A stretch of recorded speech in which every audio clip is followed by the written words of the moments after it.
Le journal de 13h en Guadeloupe, toujours en direct sur le site de l'habitation Néron, sur le territoire du Moule. Première question, Douglas Kennedy, vous faites le tour des écoles pendant le festival, vous étiez au collège du Moule, vous en revenez d'ailleurs. Alors, la rencontre avec les jeunes. Au Moule, tout à l'heure, ça s'est passé comment? Je suis obsédé par l'éducation, parce que l'ignorance est partout maintenant, l'augmentation de l'extrême droite, et le fait que, franchement, quand on lit, on est ouvert. C'était curieux, les jeunes que vous avez rencontrés à l'instant? Franchement, c'est des grands lecteurs et lectrices, et aussi avec un point de vue très très intéressant au sujet, pas simplement de mes romans, mais du monde entier aussi. Je suis obsédé par l'éducation, parce que ça c'est l'avenir. Avant votre venue, ils avaient travaillé sur vos ouvrages en cours ou même individuellement? Oui, tout à fait. En fait, la symphonie du hasard, et hier au lycée aussi, on a passé une heure en anglais pour discuter La poursuite de bonheur. C'était un de mes romans il y a 20 ans. Ça c'est passionnant aussi de découvrir qu'il y a une connaissance de choses historiques américaines immenses ici.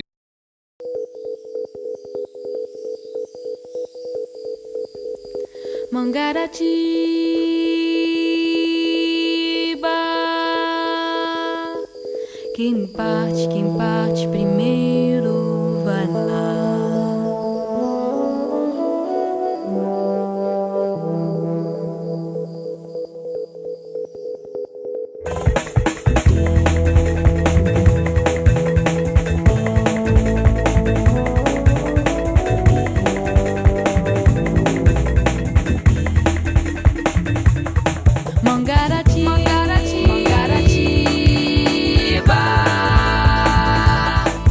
Quem parte primeiro vai lá. Quem parte primeiro. Mangaratiba,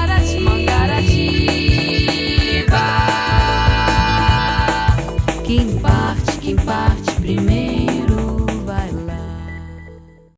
Au nom du collège de Guénette, nous vous souhaitons chaleureusement la bienvenue dans notre studio de production. Durant nos dernières séances de français, nous avons étudié le discours direct autour d'un extrait de la symphonie du hasard.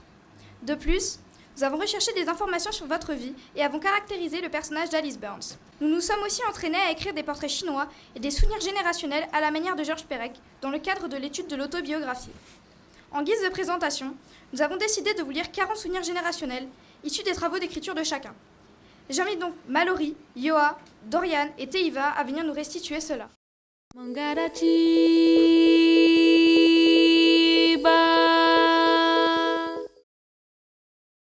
Je me souviens quand nos armées de toupies Beyblade s'affrontaient. 3, 2, 1, hyper vitesse. Je me souviens que Patrick Saint-Éloi, le célèbre chanteur guadeloupéen, est mort le 18 septembre 2010 à cause de son cancer. Ce drame fut un choc aux Antilles, surtout au Moule, car la veillée était sur la place de la Liberté.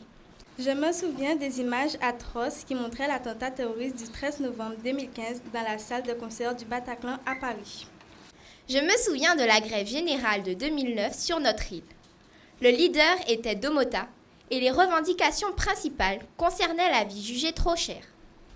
J'ai le souvenir des uniformes qu'on portait tous les jours en primaire. Je me souviens quand le volcan de Montserrat a explosé. Il fallait rester chez soi car les cendres étaient très nocives pour les poumons. Je me souviens de la mort de Johnny Hallyday le 6 décembre 2017. Tous ses fans étaient en pleurs. Je me souviens du 8 novembre 2016, quand Donald Trump fut président. Je me souviens quand on jouait aux billes et qu'on trichait pour les garder. Je me souviens d'une année où les Sargasses avaient envahi nos plages de Guadeloupe. Je me souviens bien sûr du 28 novembre 2017, lorsque Pointe-à-Pitre a retenu son souffle. Le centre hospitalier universitaire était en flammes. Je me souviens quand je lisais Harry Potter. Je me souviens de l'échouage d'un bateau de pêche en pleine rue du Moule à cause de la houle.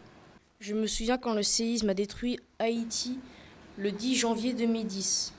Je me souviens que j'ai beaucoup pleuré quand Michael Jackson est mort en 2009. Je me souviens quand le cyclone Irma avait complètement dévasté l'île de Saint-Martin il y a maintenant 2 ans. Je me souviens que mon professeur de français nous avait dit qu'il n'arrivait plus à dormir la nuit, car notre collège allait accueillir un écrivain nommé Douglas Kennedy, dont il était fan. Bravo. Mangaratiba,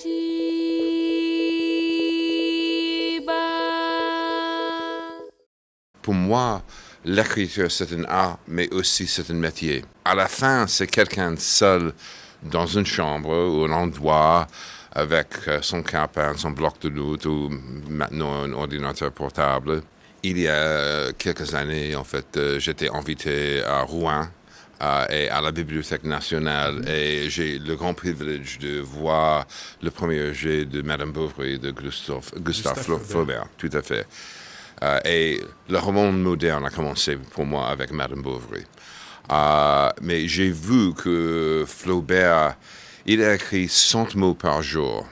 Ça, c'est peut-être 2 paragraphes, c'est tout.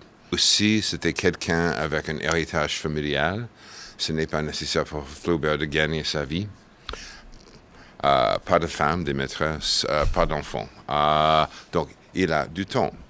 De l'autre côté, un autre grand écrivain francophone s'appelle Georges Simenon, qui peut écrire 40 pages par jour. Imaginez ça, 40 pages, ça c'est immense.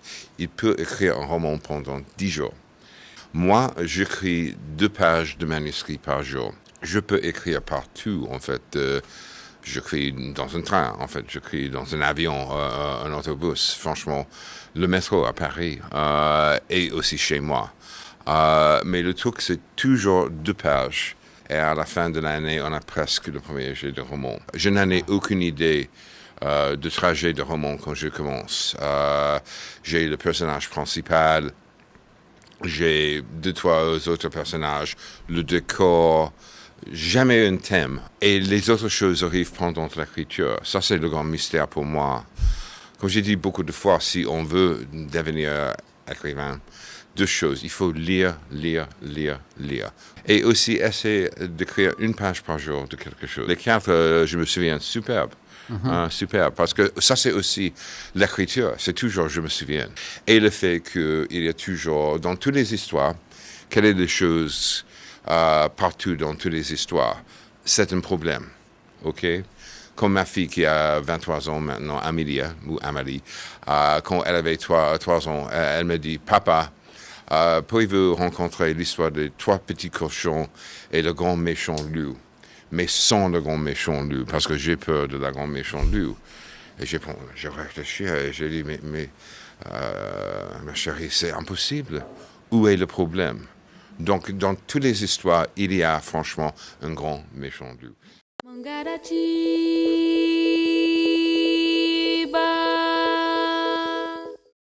Quel est votre lien avec le désert australien servant de décor à cul-de-sac, retraduit maintenant piège nuptial? J'ai grandi à New York et ça c'était un grand privilège de grandir à Manhattan, dans un très petit appart, 65 mètres carrés. Je n'en ai aucune idée des espaces vastes. Même si je suis américaine, c'est un continent très très vaste. Et aussi, c'était une famille sans beaucoup d'argent, donc on n'a pas voyagé. Je suis devenu obsédé par des grands espaces, parce que oui, j'étais un grand fan des westerns, du cinéma, mais c'était rare que j'ai voyagé. Et puis, quand j'avais en fait 28 ans, j'ai pris mon premier voyage en Australie. En 1980, c'était 91, juste avant la naissance de mon fils, j'ai voyagé en Australie et j'ai un copain qui travaille pour la ABC, c'est la Radio France australienne. J'étais dans l'est extrême, ouest extrême de l'Australie, dans une ville horrible qui s'appelle Port Hedland, une ville industrielle et hyper glauque. J'ai appelé mon copain Tim à Sydney et il m'a dit « Ah, j'ai une idée pour vous, Douglas. Il y a un village, 400 km de Port Hedland, qui a été fermé par le gouvernement fédéral australien. Mais 50 habitants, en fait, ont décidé de rester là-bas. Et le gouvernement a enlevé le nom de Wittenoom de la carte australienne. Donc ça, c'était immédiatement quelque chose de bizarre.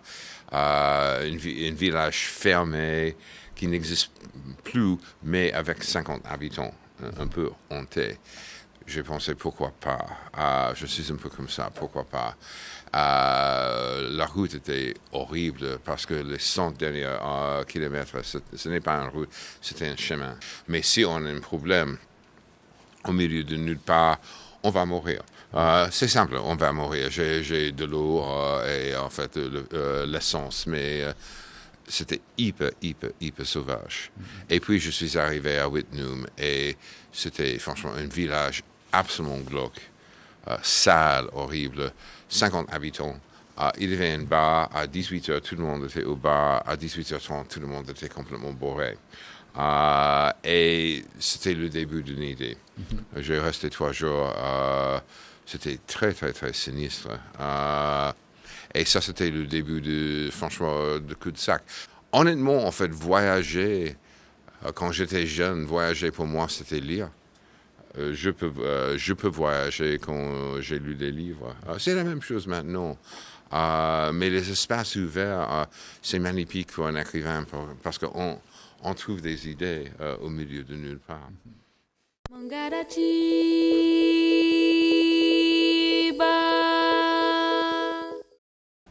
Tous les romans sont autobiographiques, même si tous les romans ne sont pas autobiographiques. Parce qu'on est investi dans le roman. On utilise toutes de mes expériences dans mes romans. Mais en même temps, j'ai créé une distance aussi. Donc, il y a beaucoup de choses que j'ai eues en commun avec Alice et des autres choses absolument pas. Alice, c'est moi, mais pas moi. Si j'étais un disparu, je m'appellerais Noé. Je construirais une arche pour sauver toutes les espèces et j'oublierais peut-être les humains. Tant d'animaux et végétaux ont disparu de la surface de la Terre à cause du comportement et des actions de l'homme.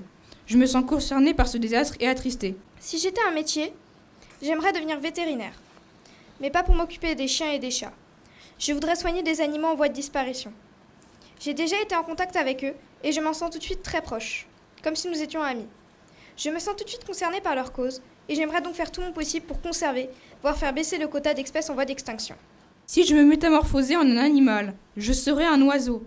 En planant, je deviendrais libre d'aller où je veux, quand je veux. Je pourrais survoler les problèmes. J'irais facilement voir mes amis, ma famille, ou parfois je choisirais de rester tout là-haut, dans l'azur, seul, en paix. Si j'étais une qualité, je serais la sociabilité. Je pense pouvoir me dire assez sociable. J'aime aller voir les gens que je ne connais pas, aller leur parler. J'aime me faire des amis d'un soir, mais aussi des amis de toujours. Avec moi, c'est souvent oui ou non. C'est tout ou rien. Il y a évidemment des entre-deux, mais c'est rare. Pour mes amis, j'irai décrocher la lune. Si on se servait de moi comme objet, on m'utiliserait comme appareil photo. Depuis tout petit, je trouve magique d'imprimer des souvenirs et de garder un album collector des meilleurs moments vécus et des endroits parcourus. Je trouve dommage que les photographies papier disparaissent.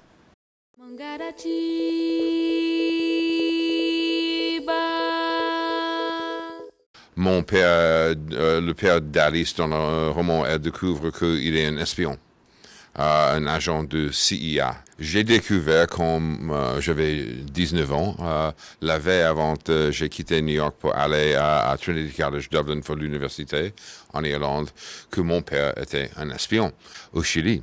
Oui, derrière le coup d'État contre Allende. Et il était très proche du gouvernement du dictateur Augusto Pinochet.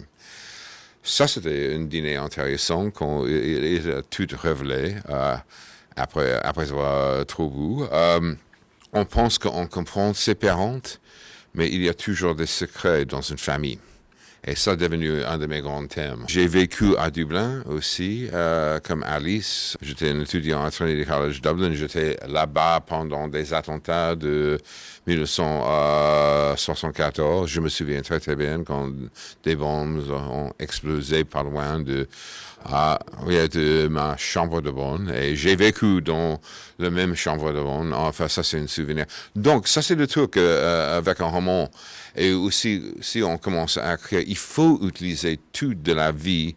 Mais pour moi, c'est très nécessaire aussi de changer des choses. Parce que si c'est directement de ta vie, on n'a pas franchement une certaine vérité. En fait, si on utilise des autres personnages pour illustrer des choses, on peut trouver une certaine vérité. Si Alice Burns était une chanson ou un album?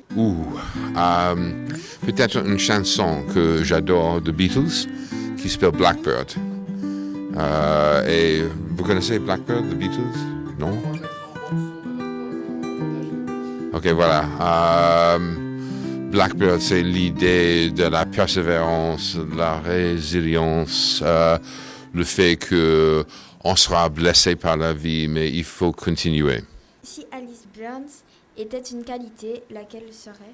Franchement, en fait, elle observe tout le temps, en fait, les faiblesses des autres, mais avec une grande empathie. Si Alice était une célébrité, laquelle elle serait?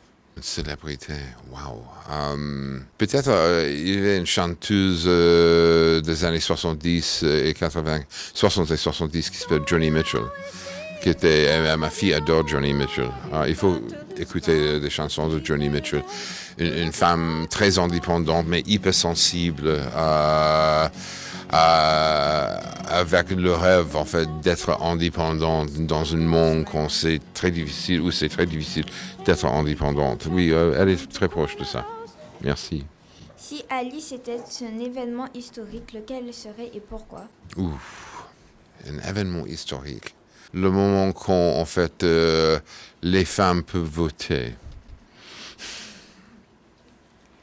Si Alice était un métier, lequel elle serait? Écrivain, sans aucun doute. Comme son créateur.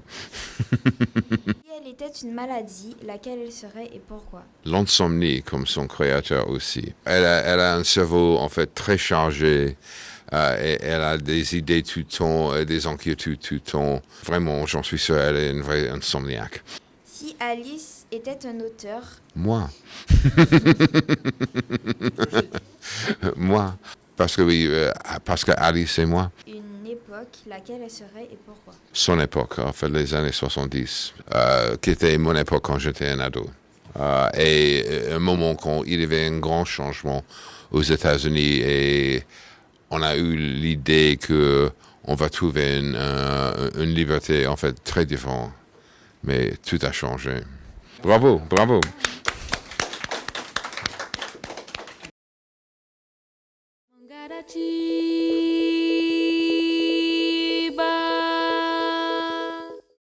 Vous avez parlé de Joni Mitchell, justement, oui. Sans trop dévoiler le suspense, oui. Les enfants vont vous lire, les élèves, pardon, vont vous lire le passage qu'on a étudié de la Symphonie du hasard, livre 1 pour susciter l'envie. Tout à fait. Il y aura peut-être même un 4e tome qui va bientôt sortir. Donc. On verra. Vous écrivez en anglais? Oui. Vous êtes traduit dans plusieurs langues? Oui. Vous êtes francophone, la preuve. Avez-vous déjà lu... Avec un accent très américain en même temps. Ça fait le charme. Tout le monde a un accent. Exactement. Alors, ma question, la question des élèves, l'interrogation des élèves est la suivante. Est-ce que ça vous arrive des fois de lire vos romans traduits en français? Ah oui, tout à fait. Je lis la traduction, je critique la traduction aussi.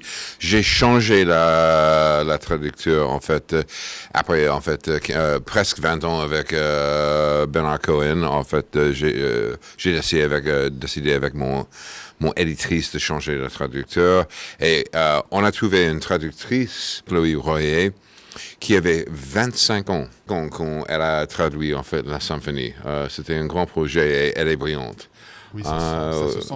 On a oui, mais 25 ans, en fait, de même âge que mon fils à l'époque. Et oui, j'ai lu sa traduction et j'ai dit à Françoise, mon Dieu, elle est géniale.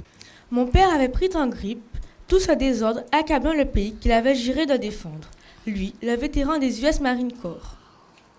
Je n'ai pas besoin qu'un hébreu antimilitarisme fasse la leçon sur l'Asie du Sud-Est. Avait-il beuglé? Arrête de dire hébreu comme si c'était une insulte. Quoi? C'est toujours mieux que Youpin. On croirait entendre ton père.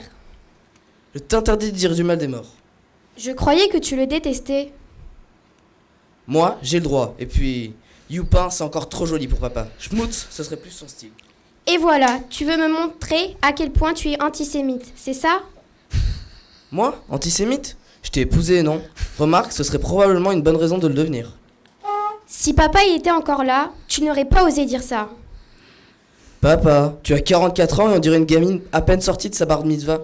Ton papa serait d'accord avec moi et de toute façon, tu es pourri gâté. Il le sait qu'il est responsable avec ta yanta de mère. Vas-y, dis-le que tu me hais. Avant que mon père puisse lui donner satisfaction, je suis allée mettre Blue de Joni Mitchell sur ma platine. C'était mon album préféré du moment.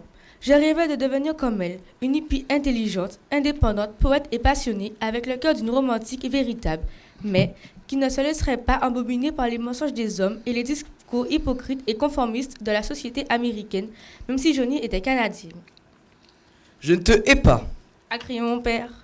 Je te méprise. Un fracas de verre brisé, une porte qui claque, et j'ai laissé tomber les bras de la platine sur mon disque, en même temps que ma mère se mettait à pleurer. Et moi, qu'est-ce que je cherchais? Sinon un moyen de m'échapper? Bravo, bravo, superbe. Je me souviens très très bien, cet échange, ça c'est directement de la vie entre mes deux parents. Quand j'avais peut-être 13 ans, enfin, pendant un dîner à Thanksgiving. J'ai vu le nez de Cyrano quand il est monté au créneau. Crier sa misère à la terre, j'ai vu de la tension dans l'air. J'ai vu passer des caravelles cinglants de Marseille aux Seychelles. Pour aller noyer leurs esprits, j'ai vu des histoires endormies.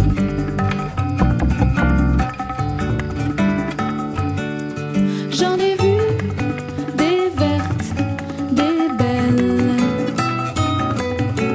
mais les plus jolies sont les histoires que toi seul me racontais dans mon lit.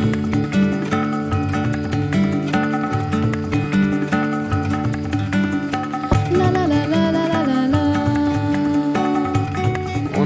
On a trois quarts d'heure, c'est cool. C'est vrai. Je suis disponible. Absolument pas, arrête.